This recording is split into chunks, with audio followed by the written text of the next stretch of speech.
আমারও তো স্বাদ ছিল, আশা ছিল মনে, কোটি টাকা চুরি করে নাম করব একদিনে। প্যাঁক। আরে প্যাঁক। আরে হৃদয়ে মালি প্রেমের চুরি রে, করলি কোটি টাকা চুরি। আরে হৃদয়ে মালি প্রেমের চুরি রে, করলি তুই কোটি টাকা চুরি। প্যাঁক। আরে বালা প্যাঁক। তো হ্যালো ছদ্মবেশী বন্ধুরা, সবাই বলা ভালো আছে তো? আজকে আমরা কথা বলবো জাতা চোরকে নিয়ে নয়, কোটি টাকার চোরকে নিয়ে।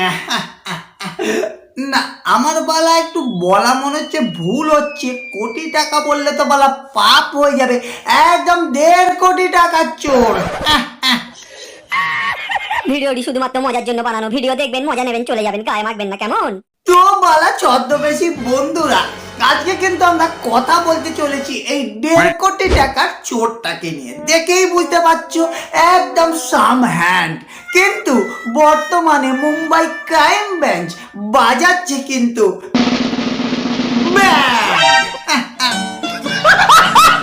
তো বালা ছদ্মবেশী বন্ধুরা, আমরা জানি এই পাকা চোর বা পাকা দুষ্কৃতী যারা হয় তারা কিন্তু মানে আমাদের এই সমাজে কিছু না কিছু ভালো দাগ রেখে যায়। তা এই ছেলেটিও তার ব্যতিক্রম নয়। যতই এর ফেসবুকের ফলোয়ার বা ইউটিউবে সাবস্ক্রাইবার থাকুক না কেন, তাদের উদ্দেশ্যে কিন্তু একটা ভালো দাগ রেখে গেছে। এখন সেই দাগে নিজে এখন জ্বলছে, সেটা পরে আমরা আসছি। কিন্তু আগে কি দাগ রেখে গেছে সমাজের জন্য, মানে ভালো দাগ, সেটা আমি একটু তোমাদের পড়ে শোনাচ্ছি। দাগ তো বলা এত বড় লিখে গেছে, কিন্তু অত পড়ে শোনাবার টাইম নেই। আমি অল্প একটুখানি তোমাদের পড়ে শোনাচ্ছি, শোনো মন দিয়ে। আমি বলুম না, আমার শরম করে। The advantage of getting born in a middle class family is you understand the value of money like no other. এর বাংলা মানেটা আমি একটু তোমাদের বলি, বলা আমি একটু ট্রান্সলেট করে বলতে হবে, বুঝতেই পারছো আমার পিএইচডি করা আছে কিনা। একটি মধ্যবিত্ত পরিবারের জন্ম নেওয়ার সুবিধা হলো আপনি অর্থের মূল্য অন্যের মতো বোঝেন। এত বুদ্ধি তো বালা, আমরা সব সময় জানি চোরেরা চিৎকার চেঁচামেচি করতে বেশি ভালোবাসে, কারণ এতে আর যাই হোক এটা প্রমাণ করা যায় আমি বালা চোর নই। কিন্তু এক্ষেত্রে এই সাম হ্যান্ড বয় সে কিন্তু নিজে বালা চোর, এবং ছিঁচকে চোর বলা যাবে না। যখন তার উপর অভিযোগ আছে 1.5 কোটি টাকা চুরির মানে স্ক্যাম করে নেয়া, সেখানে ছিঁচকে তো মোটেও বলা যাবে না, বিশাল বড় পরিমাণে। আমরা এই যে বারবার চোর কথাটা ইউজ করছি, আমার মনে হচ্ছে চোরের একটু অপমান হচ্ছে। এখানে বলা ডাকাত বললে কম বলা যায় না। তো আমি একটু তোমাদের একটু ব্যাখ্যা দিই, কিন্তু তার আগে একটু ফুটেজ দেখাই, ফুটেজ। সাত করে সিনেমা দেখতে এসেছিলেন প্রতারকেরা, কিন্তু সেই সিনেমায় বিপদ হয়ে দাঁড়ালো। 1.5 কোটি টাকার প্রতারণা করে শিলিগুড়িতে শয়তান সিনেমা দেখতে এসে ধরা পড়লেন অপরাধীরা।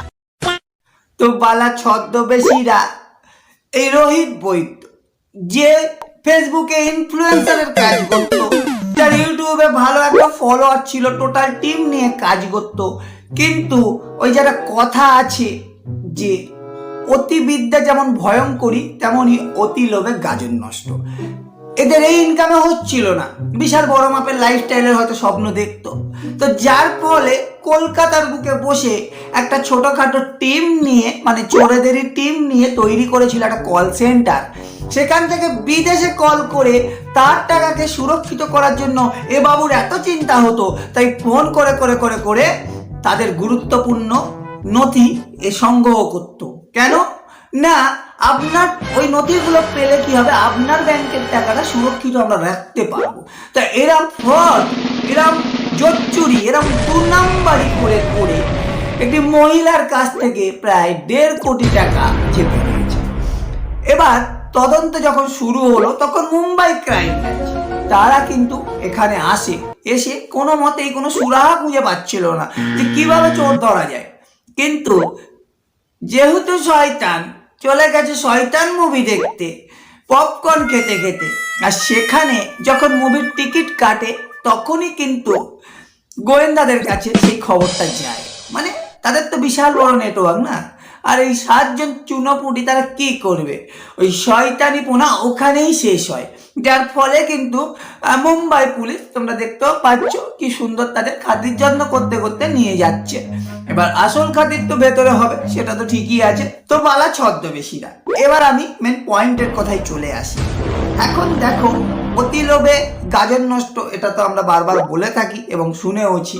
এত বড় মাপের যে ইনফ্লুয়েন্সার, এত যা সাবস্ক্রাইবার, তার কি অভাব পড়লো যে এরম জোচ্চুরি করার, এরম 2 নম্বরই করার। কিন্তু 1.5 কোটি টাকার লোভ সামলানো তো যাতা কথা নয়। আমারও অতীতে ইচ্ছা হতো এই 2-1 হাজার টাকা মেরে লাভ নেই, মারলে একটা মোটার রকম দাও, গুগল অ্যাডসেন্সে কত ইনকাম হবে, এই থিওরি মনে হয় তার মাথায় বসেছিল। তাই কিন্তু ঝেপে দিয়েছে পুরো 1.5 কোটি। আর 7 জন মিলে যখন 1.5 কোটি টাকা ঝেপেছে তখন একটু চিয়ার্স না করলে হয়? আর আমিও বলি বালা, কোনোদিন জিন্দগিতেই যখন এত টাকা দেখিস নিশ্চয়ই, শুধু শুনেছিলিস। এরকম ঝেপে দিয়ে শয়তান মুভি দেখতে হবে, 1.5 কোটি টাকা ঝেপে শয়তান মুভি দেখতে গেছে। মানে ভাবো, আমরা যদি 1.5 কোটি টাকা যদি ঝাপতুম, থাইল্যান্ডে গিয়ে অ্যাড করতুম, এওয়ালা শয়তান মুভি দেখতে গেছে। যার ফলে তো বোঝাই যাচ্ছে কি হলো।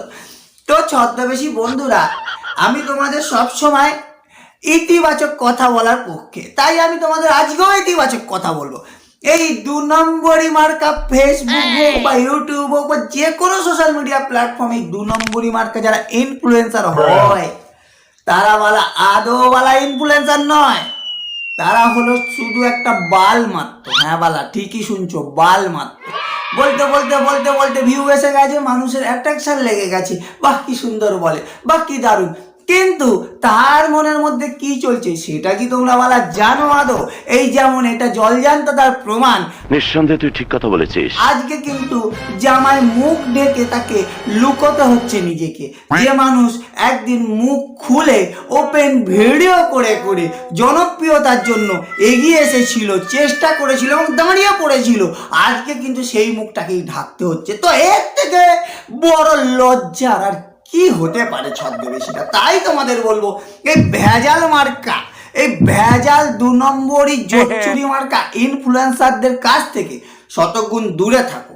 তবে হ্যাঁ, একটা কথা এটা ঠিক, এর ফলে কি হয়, যারা অরিজিনালি একদম 1 নম্বর মানে প্রকৃত ভালো মানুষ আছে, তারাও কিন্তু বদনাম হয়ে যায়। মানে এটাও একটা কিন্তু সমাজের দোষ, কিন্তু করার কিছু নেই। তাই মানুষকে চিনতে হবে, সঠিকভাবে জানতে হবে। আজকে এই ঘটনা আমাদের সামনে এলো বলে আমরা কিন্তু প্রকৃতভাবে বুঝতে পারছি। তো যাই হোক, অযথা আমি আর তোমাদের এক্সট্রা জ্ঞান দিয়ে ভিডিওটাকে টানবো না। আমি তোমাদের যতটুকু বলার মানে ততটুকু আমি তোমাদের শেয়ার করে দিলাম। এবং অবশ্যই এই ফ্রড এবং 2 নম্বরই এইসব মার্কা মানুষদের কাছ থেকে তোমরা যাতে শতগুণ দূরে থাকো। এবং এই 1.5 কোটি টাকা ঝেপে এই যে এখন জেল খাটবে, আরো কত কিছু এর উপর দিয়ে হবে, এও হারে হারে বুঝতে পারছে। তাই অযথাই মনে এই জাতীয় পাপ একদমই না রেখে লাইফকে একদম বিন্দাস ভাবে বাঁচতে থাকো। আর চ্যানেলটা সাবস্ক্রাইব করা না থাকলে অবশ্যই সাবস্ক্রাইব করে রাখো। কেন কি, একটু মন খুলে হাসার জন্য, একটু মনে উদ্দীপনা আনার জন্য এবং মাথায় ওপেন চিন্তা ভাবনা করার জন্য এই ইয়েস বাবার ভিডিও তোমাদের আগামী দিনে অবশ্যই দরকার হবে। আর ছদ্মবেশী বন্ধুরা, ভিডিওটা ভালো লাগলে একটা লাইক একটা শেয়ার করতে একদমই ভুলো না। আর ফেসবুক থেকে দেখলে ফলো করতে ভুলো না। দেখা হচ্ছে তোমাদের সাথে খুব শীঘ্রই আর একটা নতুন এবং ইন্টারেস্টিং ভিডিওতে। ততক্ষণের জন্য তোমরা তো জানো, হৃদয় বার করে দিলাম। নমস্কার নিও।